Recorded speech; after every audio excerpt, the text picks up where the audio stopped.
ජාතික විශ්වවිද්‍යාල මධ්‍යස්ථානයේ සභාපති වගේම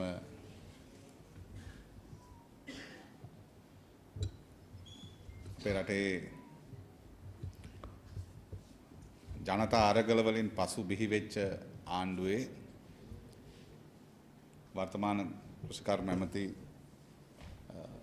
ලාල්කාන් සහෝදරයාගෙනුත් ඒ වගේම ජාතික විශ්වවිද්‍යාල මධ්‍යස්ථානයේ කැඳවුම්කරු ලංකා ගුරු සේවා සංගමේ ප්‍රධාන ලේකම් ජාතික විශ්වවිද්‍යාල මධ්‍යස්ථානයේ ලේකම් මේ වගේම ලංකා ගුරු සේවා සංගමේ ලේකම් ඒ වගේම වර්තමාන නියෝජ්‍ය කම්කරු ඇමති අපේ මහින්ද ජයසිංහ සහෝදරයාගෙනුත් මේ මොහොතට සම්බන්ධ වෙන ගෞරවනීය අපේ ස්වාමින් වහන්සේ ඒ වගේම වෘත්තීය සමිති නායකයින් ඇතුළු ඔබ සියලු දෙනාගෙන්මත් ආදරණීය සහෝදර සහෝදරියනි මාධ්‍යවේදීතුමනි ඔබ සියලු දෙනාගෙන්ම අවසරයි. සෑහෙන කාලයකට පස්සේ අපි වෘත්තීය සමිති ව්‍යාපාරයේ හැටියට ජාතික විශ්වවිද්‍යාල මධ්‍යස්ථානයේ හැටියට අද ඔබව හම්බ වෙන්නේ ඇයි කියන කාරණේ මහින්ද ජයසිංහ සහෝදරයා කිව්වා. ඒ කියන්නේ මෙහෙම සාකච්ඡාවක් කරන්න උනේ ඇයි කියන්න කාරණේ පිළිබඳව කතා කරේම අපි පහුගිය වසර දෙක තුන දිහා අපව හැරලා බැලුවොත් එහෙම ඔබ අපි හැමෝම දන්නවා මෙතන ඉන්න අපේ වෘත්තීය සමිති නායකයෝ බොහෝ දෙනෙක්. අපි එකට වෘත්තීය සමිති ව්‍යාපාරය ඇතුලේ සටන් වැදිච්ච මිනිස්සු. ඒ සටන් එක බිමක නෙමෙයි තිබුණේ. හැබැයි අපි සමහර වෙලාවල් සියලු සටන් එක බිමකට ගෙනාවා. රාජ්‍ය සේවය, අර්ධ රාජ්‍යාංශය, පෞද්ගලිකාංශය, වතු, විශ්‍රාමිකයා මේ සියලු දෙනාගේ සටන අපි එක බිමකට ගෙනාවා. එතන ඉඳන් ඒ ආපු හැම සටනක් ඉස්සරහම අපිත් එක්ක එකට හිටපු ඔබ අපි හැමෝම අද මේ සාකච්ඡා කරන්නේ අපේ රටේ ජනතා අයවැයේ පළවෙනි ජනතා අයවැය ඉදිරිපත් කරලා ඒ අයවැයත් එක්ක රාජ්‍ය සේවකයාට නැත්නම් පෞද්ගලික මේ රටේ වැඩ කරන ජනතාවට මේ අයවැය තුල කොහොමද ලැබිච්ච දායකත්වය මේ අයවැයෙන් වැඩ කරන ජනතාව ගැන බැලුවද මේ රටේ වැඩ කරන මිනිස්සු ගැන කතා කරපු මිනිස්සු ඉන්න ආණ්ඩුව වැඩ කරන මිනිස්සු වැඩ කරන ජනතාවත් එක්ක මොකද්ද මේ අයවැයෙන් කරලා තියෙන දේ කියන කාරණේ පිළිබඳව තමයි අපි කතා කරේ. එimhe කතා කරන්න තමයි අපි මේට කලින් තියෙන අයවැයවල් වල. මොකද මේට පෙර අයවැයක් එනකොට නේද දෙනේ අපි එකතු වෙලා මේ කට්ටිය අපි හැමෝම දන්නවා එකතු වෙලා සාකච්ඡා කරනවා අයවැයෙන් කීයක් ඉල්ලනවද කියලා. අපි ඉල්ලුවද මේ පාර අයවැය? ඉල්ලුවේ නැහැ. අපි හිතනවා අය ඉල්ලුවේ නැති වෙන්න හේතුවක් තිබුණා. ඇයි? වෙනදා එක මේසෙක ඉඳන් ගණන් හදන අපිට තමයි ගණන් හදලා ආපහු දෙන්න උනේ. ඒ නිසා ඔබ ඒ විශ්වාසය ආණ්ඩුව ගැන තිබ්බා වෙන්නේ නැති කියලා අපි හිතුවා. මහින්ද සහෝදරයා මතක් කළා වගේ මුදල් ඇමති හැටියට අනුර දිසානායක සහෝදරයා අපි අවස්ථා තුනක මේ වැටුප් වැඩිවීම පිළිබඳව සාකච්ඡා කරා අයවැය ඉදිරිපත් කරන්න කලින්. ඒ කියන්නේ ආණ්ඩුව අයවැය හදලා දැම්මා කියලා කිව්වට පස්සේ ඒකට වග කියන්න පුළුවන්. වෘත්තීය සමිති ව්‍යාපාරයේ නියෝජනය කරපු අපේ මුදල් ඇමතිවරයා හැටියට අනුර සහෝදරයාත් මුදල් අමාත්‍යාංශ නිලධාරීන් එක්ක මේ සාකච්ඡාවේ හිටියා. ඒ ඉන්නකොට සමහර කාරණා වෙනස් කරන්න, තත්ත්වයන් වෙනස් කරන්න, ගෙනාපු යෝජනා වෙනස් කරන්න අපි පෙනී හිටපු අදහස. يعني වැඩ කරන ජනතාවගේ ඉල්ලීම ඒක පෙනී හිටපු තැන ඉඳන් උපරිමයකට ගෙන යන්නේ කොහොමද කියන කාරණේ පිළිබඳව අපි සාකච්ඡා කරා. 2022 ජනතා නැගිටීමෙන් පස්සේ ඒ ජනතා නැගිටීමේ අභිලාෂයන් ඉටු කර ගැනීම සඳහා ගොඩනැගිච්ච ආණ්ඩුවක් ඉතිහාසයේ පළවෙනි වතාවට වැඩ කරන ජනතාව නියෝජනය කරන වැඩ කරන පන්තියේ මිනිසුන්ගේ මැදිහත් වීමෙන් ගොඩනැගිච්ච ආණ්ඩුවක් හැටියට අපි මේ කටයුත්තට මැදිහත් වුණා. හැබැයි මේට පෙර අයවැයවල් පිළිබඳව ගත්තොත් එම අපි ඔබ හැමෝම දන්නවා අපි අයවැයට පහුවදා ඉඳන් ප්‍රෙස් එකක් තියෙනවා නේ. අපි අයවැයට පහුවදා අපි ප්‍රෙස් එකක් තියෙනවා. තියලා කියනවා මෙන්න අපි ඉල්ලපු ගාන, මෙන්න දුන්න ගාන, මෙන්න වෙලා තියෙන වැඩේ මෙහෙමයි කියලා කියනවා. එහෙම කියන්න වෙන්නේ වෙනදා අපිට අපි බොහොම සාධාරණ ලෙස මේ ඉල්ලීම ඉදිරිපත් කළත් ඒ වැටුප් වැඩිවීම පිළිබඳව අපිට ලැබුණේ සෑහීමකටපත් වෙන්න පුළුවන් ඒවා ලැබුණේ බොහොම කලාතුරකින්. ඒ නිසා ඒ සියලු දෙනා නේද? මේවර ඒ ප්‍රෙස් කොන්ෆරන්ස් තියපු මාධ්‍ය සාකච්ඡා තියපු පාරේ උද්ඝෝෂණ කරපු පෙළපාලි කරපු රැස්වීම කරපු අපි සියලු දෙනාද ආණ්ඩුවේ ඉන්නවා. ඒතර අපිටත් තියෙන වගකීමක් ඒ වගේම අපි හිතනවා වැඩ කරන පන්තිය ඒ අදහසෙන් අපි දිහා බලන් ඉන්නවා කියලා. ඒ අනුව රාජ්‍ය සේවයේ මහින්ද සතරා කිව්වේ ගුරුවරුන්ගේ 3/2 හිගයක් තිබුණා. ඒකට වඩා වැඩියි මේ වැටුප් පැඩවීමේ තියෙනවා. ඒ නිසා පෞද්ගලික අංශ සේවකයා ගැන, වතු සේවකයා ගැන, අර්ධ රාජ්‍යාංශ ආයතන වලටත් මේ වැඩිවීම ලැබෙන්න ඕනේ කියන කාරණේ මේක ඇතුළේ අපි ඊටාම හොඳින් තහවුරු කරලා තියෙනවා. අපි වැඩ කරන ජනතාවට මෙහෙම දෙන්න, එහෙම නැත්නම් පළවෙනි අයවැයෙන් ජාතික ජන බලවේගයේ ආණ්ඩුවේ පළවෙනි අයවැයෙන් වැඩ කරන ජනතාවගේ මේ වැටුප් පැඩවීම ලබා දෙන්න මැදිහත් වෙනකොට ඔබ අපි හැමෝම දන්නවා අපේ රටේ ආර්ථිකය කොහෙද තිබුණේ. අපි ආණ්ඩුව අරන් මාස 5 මාරයි ජනාධිපතිවරයා බවට පත් වෙලා සහෝදරයා. අපේ කැබිනට් එක පත් කළා මාස 4යි. ඉතින් මේ මාස 4ක් ඇතුළත බංකොලොත් වෙලා කියපු රට ඒ බංකොලොත් භාවයෙන් මුදවගෙන මහා දැවැන්ත මුදල් ප්‍රමාණයක් ආයෝජනය කරලා මහා දැවැන්ත මුදල් ප්‍රමාණයක් ආයෝජනය කරන කැපිටල් බජට් එක බිලියන 1300කට වඩා රටේ ආර්ථික කටයුතු සඳහා ආයෝජනය සඳහා යොදලා බිලියන 325ක් රාජ්‍ය සේවයේ පඩි වැඩි කිරීම සඳහා වියදම් කරා. අපි මේකට සමගාමීව පෞද්ගලික අංශ සේවකයන්ගේ වැටුප් පිළිබඳව චේම්බර්ස් ගෙනල්ලා එහෙම නැත්නම් හාම්පුතුන්ගේ සම්මේලනය ඇතුළු වාණිජ්‍ය මණ්ඩල එක්ක කම්කරු අමාත්‍යාංශයේ අපි සාකච්ඡාවක් තිබ්බා. අපි ඒගොල්ලන්ට කිව්වා මේ වැටුප් වැඩිවීම පිළිබඳව පෞද්ගලික අංශ සේවකයා බලාපොරොත්තු වෙනවා. වතු සේවකයා බලාපොරොත්තු වෙනවා. ඒ නිසා මේකට අපිට යන්න වෙනවා. ඉතින් ඔයගොල්ලෝ මේකට සහාය දෙන්න. මොකද ආර්ථිකයට මේසා විශාල ලෙස ප්‍රාග්ධන වියදම් වෙන් කරලා තියෙන වෙලාවේ ආර්ථික වර්ධනයක් පිළිබඳව අපි හැමෝම කතා කරන වෙලාවේ ආර්ථිකය ග්‍රෝ වෙනකොට ඉඩට යනකොට ඔබට ව්‍යාපාරයට මේක බරක් වෙන්නේ නැහැ. මොකද අපි අපනයන වැඩි කරන්න අදහසක ඉන්නවා. ආයෝජන කර්මාන්ත වලට පහසුකම් වැඩි කරන්න අදහසක ඉන්නවා. ඒ පිළිබඳව අයවැයේදී කතා බහ කරේ කියන කාරණේත් අපි කිව්වා. මේ ඔක්කොම කියලා තමයි අපි මේ අයවැයට අදාළ වැටුප් වැඩිවීම කරන්නේ. ඒකට ඒ විතරක් නෙමෙයි. වැඩ කරන ජනතාවට වැඩි වෙනකොට ඇමතිලාට മന്ത്രിවල මොකද උනේ? ඒකත් කියන්න වෙන්නේ. වැඩ කරන ජනතාවගේ පඩි වැඩි වෙනකොට ඇමතිවරුන්ගේ වාහන ටික අඩු කරා. වාහන තිබුණාම තමයි තෙල් හම්බෙන්නේ. ඒක තෙලුත් අඩු කරා නේ ලහලයි. තෙලුත් අඩු කරා. පරිස්සමෙන් දුවන්න ඕනේ. ඒ විතරක් නෙමෙයි. මෙච්චර කල් හිටපු අය മന്ത്രിගේ පඩියයි ඇමතිගේ පඩියයි දෙකම තරම්. ඒ කියන්නේ අමාත්‍යාංශේ ඉන්නකොට ඇමතිගේ පඩියයි තෙල් එක දීමනාව හම්බ වෙනවා. മന്ത്രി පඩියත් හම්බ වෙනවා. විශ්‍රාම වැටුප් හම්බ වෙනවා වෙනම. මරු බඩු මේ ඔක්කොම ගන්නවා. හොඳ. දැන් අපි ඒවා තීරණයක් කරා. වාහන පාවිච්චි කරන්නේ අමාත්‍යාංශයෙන් නම් තෙල් ගහන්න වෙන අමාත්‍යාංශයෙන්. ඒතර අමාත්‍යාංශයෙන් තෙල් ටික ගන්න. මොකද අමාත්‍යාංශ වාහන පාවිච්චි කරනකොට වෙන වාහන වලට තෙල් ගහන්න බෑ. එහෙනම් අමාත්‍යාංශ වාහන වලට තෙල් ගහන්න වෙන්නේ. එතකොට වැටුප පාර්ලිමේන්තු මන්ත්‍රීගේ වැටුප ගන්න. දෙකම එපා පඩි. අමාත්‍යාංශ පඩිය නවත්තන්න කිව්වා. හොඳ. මොකද മന്ത്രിකමනේ අපිට ඉස්සල්ලා හම්බෙන්නේ ඇමතිකමට කලින්. නේ. ඒ නිසා ඇමතිවරු ජනාධිපතිවරයාගේ සිට විශ්‍රාම වැටුප් ගන්නවා කට්ටිය.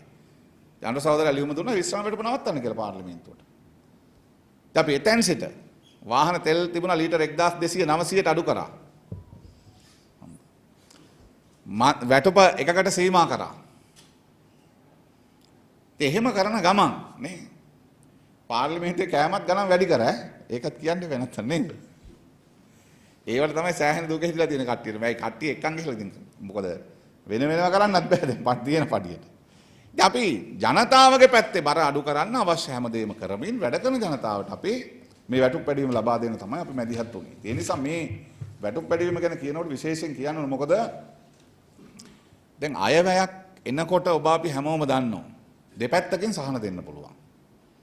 එකක් පඩි වැඩි කරලා කරන්න පුළුවන්. අනිත් පැත්තෙන් බඩු මිල අඩු කරලා සහන දෙන්න පුළුවන්.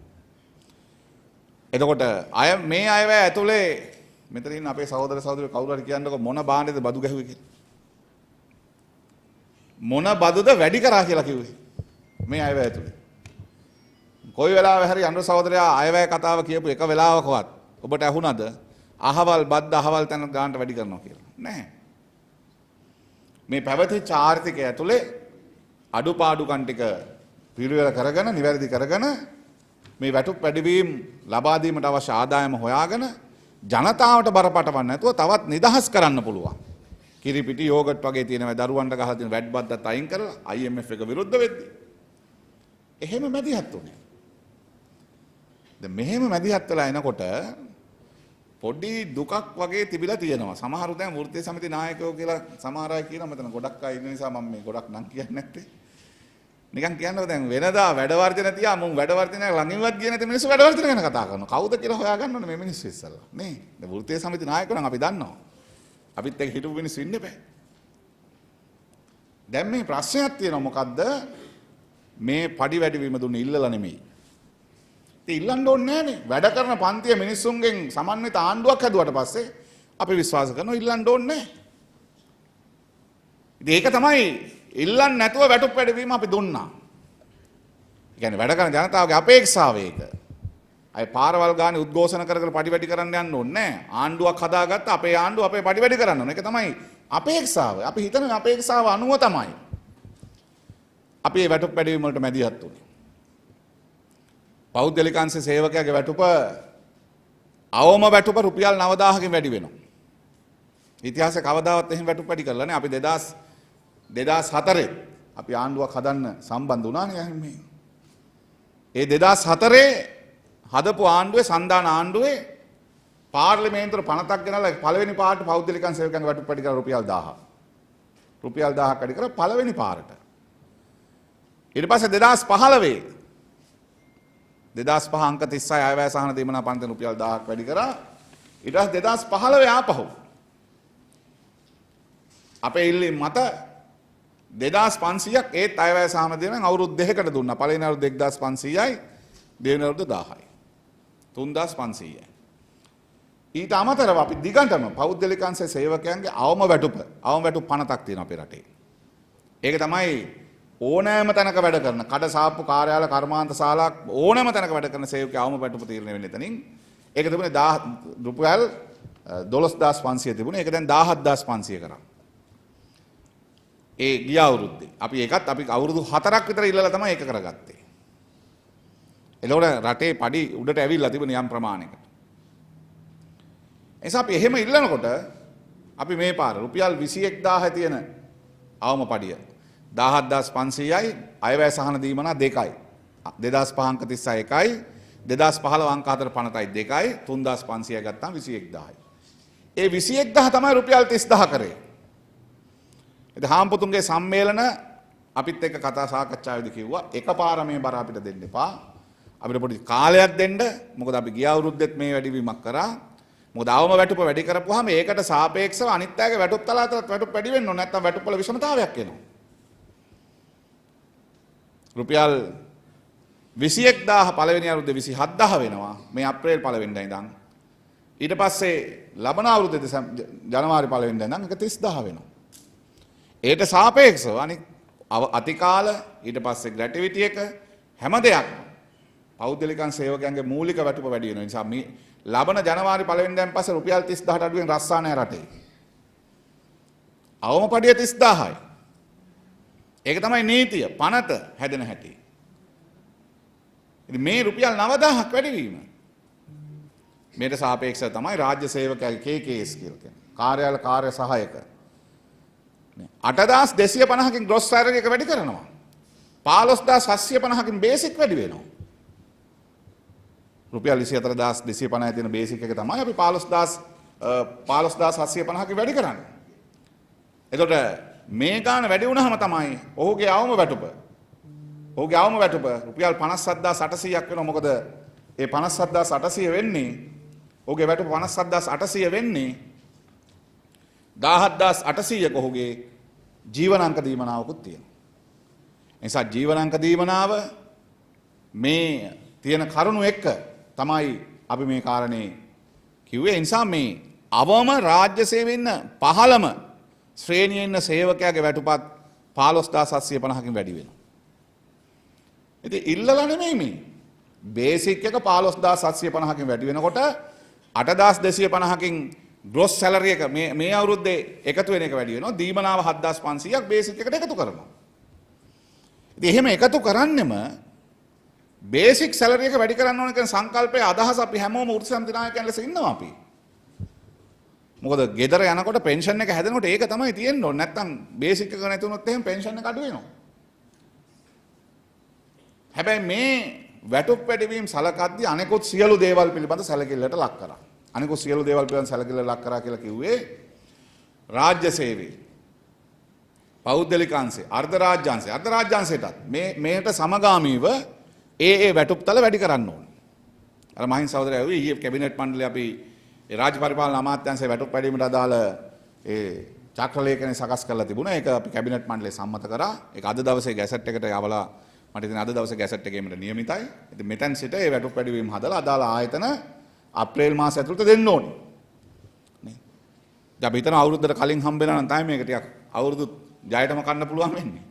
නේද? ඒ නැතත් මට හිතෙන්නේ සැලකිය යුතු ප්‍රමාණයක් මේකේ මේ මාසය ඇතුළත මේ වැටුප් වැඩිවීම ලැබෙන්න ඕනේ.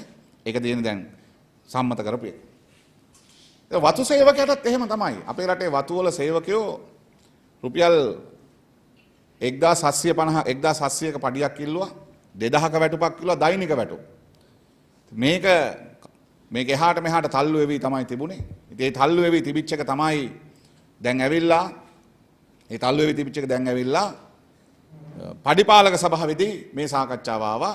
ඔයගොල්ලන්ට මතක් කරන්න ඕනේ පහුගිය අවුරුදු 4ක් විතර වෘත්තීය සමිති වලට සමාජික මුදල්වත් හම්බුන්නේ නැහැ. මොකද සාමූහික ගිවිසුම් අයින් වෙලා තිබුණේ. වතු වෘත්තීය සමිති සාමූහික ගිවිසුම් වලින් අයින් වෙලා හිටියා. පඩි වැඩි කිරීම කරගන්න බැරුව සමාජික මුදල් දුන්නේ නැහැ හාම්පුත්තෝ.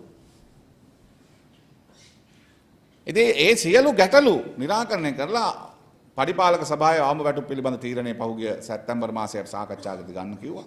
ඒ අනුව අරගෙන ගැසට් කරා 1350 යාම පඩිය. ඒ කියන්නේ කිලෝ රේට් එකට තව 350ක් තියෙනවා. කිලෝ රේට් එකට 180ක් මේ කිලෝ රේට් එකේ 350 ඒගොල්ලෝ උපයා ගන්නවා කියන අදහස තියෙනවා. ඒ නැතත් 1350 ගාන දවස් 25ක් වැඩ කරොත් 33745ක් එනවා. එනිසා එහෙම සියලු දෙනාගේ වැටුප්තල යම් එක මට්ටමකට අපි ගෙනාවෙමි. රාජ්‍යාංශය, පෞද්ගලික අංශය, අර්ධ රාජ්‍යාංශය, වතු මේ සියලු දෙනාගේ. ඒක මට්ටමකට ගේනකොට අපි හැමෝම දන්නවා පෞද්ගලික අංශයේ සේවකයෝ වගේම රාජ්‍යාංශ සේවකයෝ, අර්ධ රාජ්‍යාංශයේ මේ වැටුප්තලවල පරතරයන් තිබුණා. මේ හා සමාන විශ්‍රාමිකයන්ගේ. රස්සාව කරපු කාලේ හම්බෙච්ච පඩිය හම්බුන්නේ නැහැ විශ්‍රාම කියලා. දැන් අවුරුදු කීයක්ද? 2017 ඉඳන් 2020 වෙනකන් ගිය අයට. අපි 2025 එක නිවැරදි කරන අවුරුදු 5කට පස්සේ තමාට අවුරුදු 8කට පස්සේ තමන්ගේ පඩිය හැදෙනවා.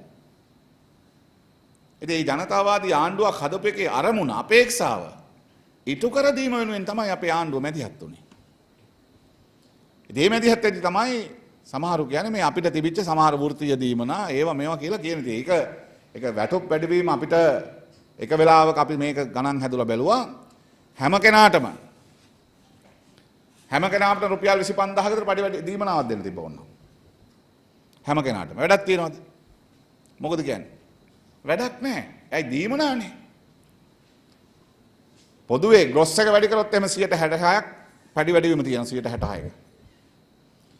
ඉතින් මේක ගණන් හදන්න බැරි කමවත් නොතේරෙන කමවත් මේ පඩිය වැඩි වුණාම වැඩි වෙන පඩිය කොහොමත් එන පළවෙනි දවසේ පඩිය හම්බුනහම හම්බෙන්නේ කීයද වැඩි වෙන්නේ කියලා. අර මහින් සහෝදරයත් මේකේ ගණන් ප්‍රමාණයක් කියපු නිසා මම කියන්නේ දැන් ඩීఓ වලට පඩිය සංවර්ධන නිලධාරීන්ගේ පඩිය තියෙන්නේ රුපියල් 31490යි අවම පඩිය මම කියන්නේ. ඒ පඩිය රුපියල් 56790 දක්වා වැඩි වෙනවා. ඒ කියන්නේ 31490 තිබුණ එක ග්‍රොස් එක ඒගොල්ලන්ට ඔක්කොම හම්බුනේ බේසික් එක 31490යි ග්‍රොස් එක හම්බුණා 56790. දැන් බේසික් එක වැඩි වෙනවා 53060 දක්වා. ග්‍රොස් එක හම්බ වෙනවා 70860ක්.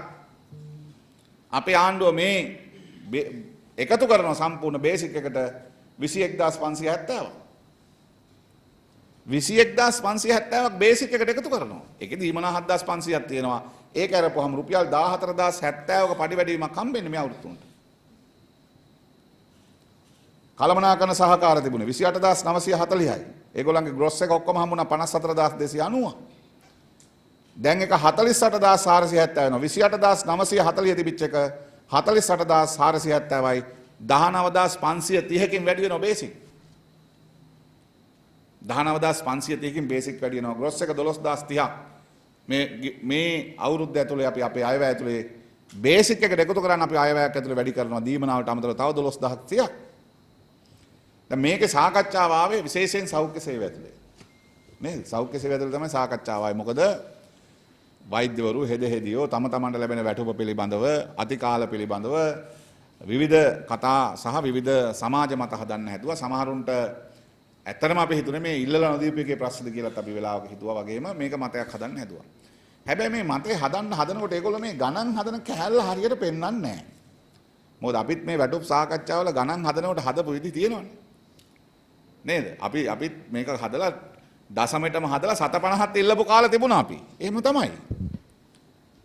4 දෙනෙකුගේ පවුලේ බඩු මල්ල ජාතික පාරිභෝගික මිලදර්ශක අනුව 51000 තිබුණා 1,40,000 දක්වා වැඩි වෙලා අපි දන්නවා. හොඳ. ඒ කියන්නේ පහුගිය කාලේ 90%ක් උද්දමනය ගියා. එහෙම යනකොට වැඩි වෙනකොට බඩු මල්ල තවම පහළට බහින්න හිමින් තමයි ටිකක්. අපි පහුගිය මාස 3-4 ඇතුලේ 120කින් අපි අත්‍යවශ්‍ය භාණ්ඩ වර්ග 20ක් නේද? සතොස ඇතුලේ විකුණනවා මේ සතොස ගැන නෙමෙයි කියන්න යන්නේ. සතොසේ විකුණන බඩු වල අපි අඩු කරලා තියෙනවා. මේ සතොස ගැන හාල් ගැන එහෙම කියවෙයි කියලා මම කල්පනාවෙන්ම හිතියේ වින්දන. මේ ගැන ඒ ගැන කියන්නෙම නැහැ කියලා ඉන්නේ අපේ මාධ්‍ය සහෝදරයෝ කිව්වා මොනවා හරි කියන්න කියලා ගැන පස්සේ කියන්නම් නේ. බඩු මිල අපි අඩු කරන්න මැදිහත් වුණා. මොකද සමහර කාටල් කැඩුවා අපි. බඩු දාන්න දෙන්නේ නිකන් උදාහරණයක් කියන්නම්. සතොසේ සප්ලයර්ස්ලා 6 දෙනෙක් ඉන්නවා. එක මිනිහා ඇවිල්ලා ටෙන්ඩර් පත්‍රිකා අරන් යනවා. 6 දෙනාගෙම. ඒ කියන්නේ මොකද්ද? 6 දෙනාම එකට ඉඳන් පුරවන ඔබ දාපන් මේ ටික මන් දාන්නම් මේ ටික මන් දාන්නම් මේ ටික කියලා අවසානයේ ඒකට තමයි ගන්න වෙන්නේ. ඒ වෙන අයට ගන්න බෑ ඒක ඇතුලේ. නිලධාරියොත් එහෙම වැඩ කරා. ක්වොලිටි බලන මීටර දෙකක් තියෙනවා. රිජෙක්ට් කරන්න ඕන නම් ඒ මීටරෙන් බලනවා. ගන්න ඕන නම් අර හොඳ එකෙන් බලලා රිජෙක්ට් වෙන ඒවාත් ඇතුලට ගන්නවා. ඒ කියන්නේ ඇඩ්ඩයක් දැන් මේ සතොස ගැන පොඩි කෑල්ලක්. හොඳ. හැබැයි මේ පඩි ගැන කියන්න ඕනේ මට. දැන් මේ වැටුප් වැඩිවීම අර අතිකාල ගැන එහෙම කිව්වනේ. අපි හිතනවා අපේ රටේ හැම වෘත්තිකයෙකුටම ගෞරවණීය තමන්ගේ වෘත්තියට ගෞරවයක් තියෙනවා. මේක හරිනේ. කාර්යාල කාර්ය සහායක රස්දාව කරන සහෝදරයා හෝ සහෝදරියකගේ සිට අමාත්‍යංශ ලේකම්වරයෙක් දක්වා විශ්වවිද්‍යාලවල වැඩ කරන අය, රෝහල්වල වැඩ කරන අය, කාර්යාලවල වැඩ කරන අය, පෞද්ගලිකාංශ සේවකයෝ වෙන්න පුළුවන්, වතු සේවකයෝ වෙන්න පුළුවන්. තමන්ටත් වෘත්තිකයෙක් ලෙස නැත්නම් තමන් රැකියාව කරන වැඩ කරන කම්කරුවෙක් ලෙස වෙන්න පුළුවන් ඕනම කෙනෙකුට. තමන්ගේ වෘත්තියේ ගෞරවය තියෙනවනේ. ඒක තියෙන්න ඕන. ඒක වැටුපෙන් බේරන්න හදන එක සාධාරණ නෑ මං හිතන්නේ නේ. වෘත්තීය ගෞරවය කියන එක. හැබැයි මේ ප්‍රශ්නේදී තිබිච්ච දේවල් ටිකක් තිබුණා. අපි ඒක කියන්න ඕනේ. අපි මේ ගැන සාකච්ඡාවට කීපයකට තිබුණා. අපි ඉස්සාම් පැහැදිලිව කිව්වා දෙන්න ඕන නම් මේක දෙයිමනා හැටියට දෙන්න දෙවා. අපි එහෙම දුන්නේ නෑ. මොකද අපි එකතු වෙලා හදාගත්ත ආණ්ඩුවක්. අපිට එහෙම කරන්න ඕනේ නෑ. මොකද අපිට ආපහු කොලේ වහන්න දෙයක් නෑ. අපිත් ඒ කැබිනට් මණ්ඩලයේ, ඇමති මණ්ඩලයේ, පාර්ලිමේන්තුවෙන් අපේ නියෝජිත සහෝදරවරු. ඒ නිසා අපිට එහෙම එකක් නැහැ. දෙන්න පුළුවන් හොඳම එක දීලා හැමෝම එකතු වෙලා මේ රට ඉස්සරහට අරන් යන්න වැඩ කරන්න ඕනේ. ඒකයි අපිට තියෙන්නේ. අර අතිකාල ගැන කිව්වේ. ඒ කියන්නේ සෞඛ්‍ය සේවාවේ ඉන්න වෛද්‍යවරයෙක් ලෙස 15ම ශ්‍රේණියට වෛද්‍යවරයෙක් ඇතුළු වෙනකොට එයාගේ දැන් තියෙන පඩිය 54290යි. එයාට හිමි අතිකාලයි එයාට හිමි දීමනයි සියල්ල හම්බුනොත් එයාට හම්බ වෙනවා 2,32,000. 2,32,725ක් ඈ. මේක එහා මෙහා වෙන්න පුළුවන් අතිකාල ඔක්කොම කරන්නේ නැත්නම් වෙනත් පුළුවන් ඈ.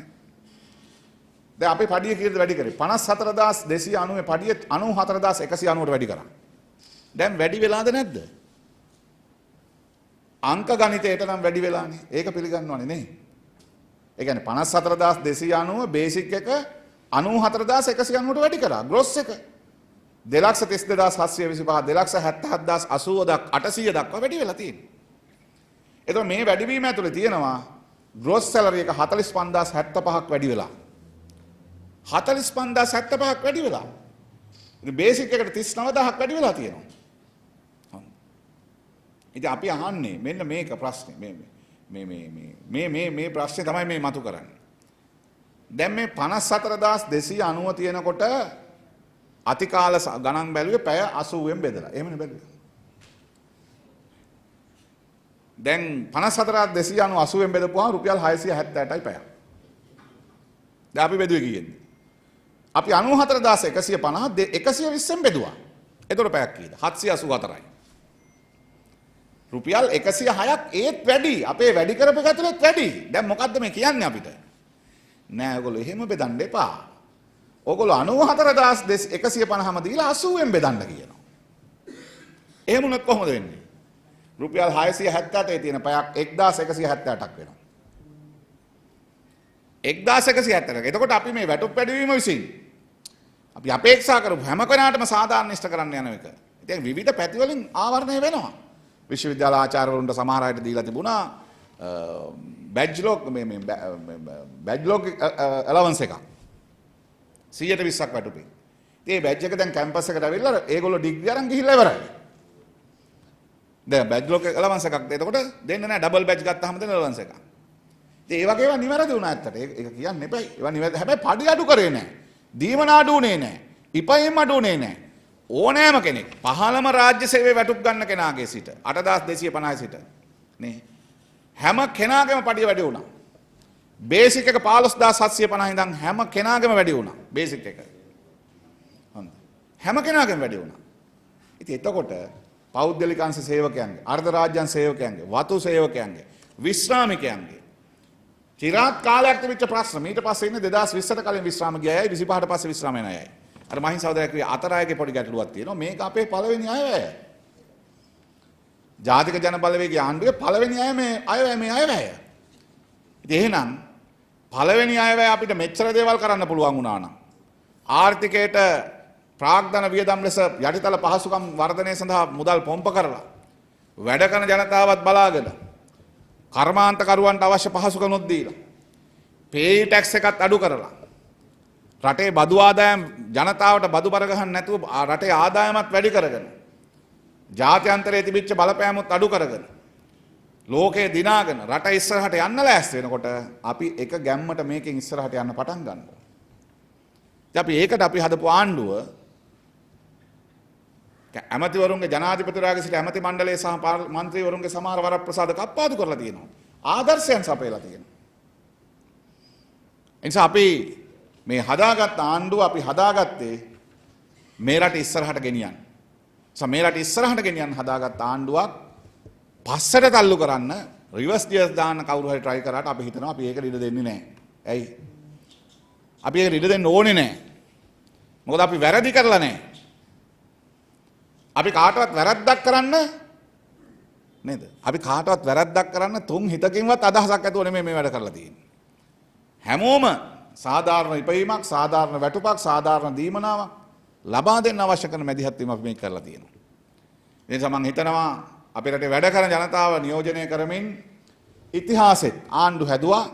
වැඩ කරන ජනතාව ආණ්ඩුව හදලා පැත්තක හිටියා. හැබැයි අපේ ආණ්ඩුවයි වැඩ කරන ජනතාව හදපු ආණ්ඩුව වැඩ කරන ජනතා නායකයෝ ආණ්ඩුව ඇතුළේ ඉන්නවා. ප්‍රතිපත්ති තීන්දුව ගන්න හැම තැනකදීම මැදිහත් වෙනවා. ආණ්ඩුවේ ප්‍රතිපත්තියම තමයි කතා බහ කරලා අදාළ ශේෂ්ත්‍ර එක්ක මේවට අදාළ තීන්දුව తీරන ගන්න එක.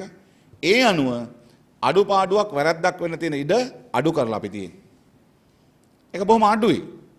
ඒ නිසා අපි කියන්නේ දැන් මේ මෙතෙක්කල් මේ රට පාලනය කරපු පාලකයන්ට නේද? මේ මෙතෙක්කල් මේ රට පාලනය කරපු ආණ්ඩුව වලට තිබිච්ච නැති බලපෑමක් එන්නේ සමහර විට වැඩ කරන ජනතාව මිනිස්සු ඔක්කොම මේ ආණ්ඩුව ඇතුළේ ඉන්න නිසා තව ටිකක් ප්‍රෙෂර් එක දැම්මොත් හම්බ වෙයි කියලා හිතලා නැහැ. අපි හිතනවා ඒ බලපෑම කරනවට වඩා ඔබ ආපහු හැරලා බලන්න.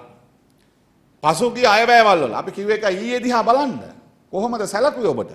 මොනවාද දුන්න ඔබට? තිබිච්ච ඒවා කැපුවා. ඔබ සමහර කණ්ඩායම් වලට ගිහිල්ලා ඉල්ලගත්තේ පොදු රාජ්‍ය සේවකයාට පොදු පෞද්ගලික අංශයට නෙමෙයි. එහෙම කරේ නැහැ. එනිසා හෙට මේට වඩා හොඳ කරගන්නයි අපි අපේ අයවැය පළවෙනි අවුරුද්දෙන් බොහෝ ප්‍රශ්න විසඳලා මේ වැටුප් වැඩි කිරීම ඇතුළේ තිබිච්ච ප්‍රශ්න ගොඩකට අපි ඇඩ්‍රස් කරා. එහෙම කළා තමයි මේ කරේ. ඒ නිසා අපි ඊයේ දිහා බලලා අද අපි වැඩ කරා. හෙට අපිට මේට වඩා හොඳ රටක් අපිට ඕනේ. ඒ නිසා ඒ වැඩ කරන ජනතාවට වඩා හොඳින් ජීවත් වෙන්න පුළුවන් නේ. ඒ තමන්ගේ ප්‍රශ්න අවබෝධ කරගෙන ප්‍රශ්න විසඳන ආණ්ඩුවක් අපි හදලා තියෙන්නේ. ඒ නිසා ඔබේ ආණ්ඩුව හදන්න මැදිහත් වෙච්ච කොටස්. ඒ නිසා ඔබ ලැබූ විශ්වාසය ආරක්ෂා කරමින් වැඩ කරන ජනතාව නියෝජනය කරපු ජාතික උත්සාහි මධ්‍යස්ථානයේ මේ ආණ්ඩුව ඉන්නේ. ඒ නිසා මේ අයවැයේ ඊයේ අද සහ හෙට පිළිබඳව මේ සාකච්ඡාව අපි ගොඩනැගුවෙම ඔබ සමග මේ අදහස් වමාරු කරගන්න. ඒ නිසා ඉල්ලලා වැටුප් ගත් ආණ්ඩුව වෙනුවට හිතලා වැටුප් දෙන ආණ්ඩුවක් අපි හදලා තියෙනවා. ප්‍රශ්නේ අඳුනගෙන වැටුප් දෙන ආණ්ඩුවක් අපි හදලා තියෙනවා. ඒ නිසා මේ ආණ්ඩුව ආපහු හරවන්න එහෙම නැත්නම් මේ ආණ්ඩුවට එරෙහිව කවුරු හරි මේ මතයක් හදන්න උත්සාහ කරනවා නම් ඒ උත්සාහ කරන්නේ ඇත්තට වැටුප් පිළිබඳවත් එහෙම නැත්නම් මේ වැඩ කරන ජනතාව ගැන බැලුවේ නැහැ කියලාවත් නෙමෙයි. ඒක සමහරට දේශපාලන කුහකමක් වෙන්න පුළුවන්. තමන් මේ ජයග්‍රහණයේ අයිතිකරුව නොවීම නිසා හැදිච්ච කම්පනයක් වෙන්න පුළුවන්. ඒ කොයික වෙතත් අපි මේ සියලු දෙනාට ආරාධනා කරනවා ඔබ තවත් ප්‍රමාද නැහැ. මේ නැවදැන් දියත් කරලා තියෙන මේ ගමන යන්නමයි. ඒ නිසා මේක එගොඩ කරන එක අපේ ආණ්ඩුවේ වගකීම. ඒ නිසා අපි මේක එගොඩ අරයි යනවා. ඒකට වැඩ කරන ජනතාවගේ ඒ දායකත්වයේ සහයෝගයේ මැදිහත් වීම උමනයි. ඒ නිසා ඔබ විශ්වාස කරමින් හදපු ආණ්ඩුව ඔබේ කටයුත්ත ඉටු කරලා තියෙනවා කියන කාරණේ නැවත වතාවක් සහතික කරමින් මේ අයවැය ඊයේ අද සහ හෙට පිළිබඳ මේ සම්මන්ත්‍රණේ ඉදිරියටත් ඔබත් සමග කතා බහකට ජාතික උත්සව සමිති මධ්‍යස්ථානයේ සභාපති ආදරණීය ලාල්කාන් සහෝදරයට ආරාධනා කරමින් මම නවතිනවා. බොහොම ස්තුතියි.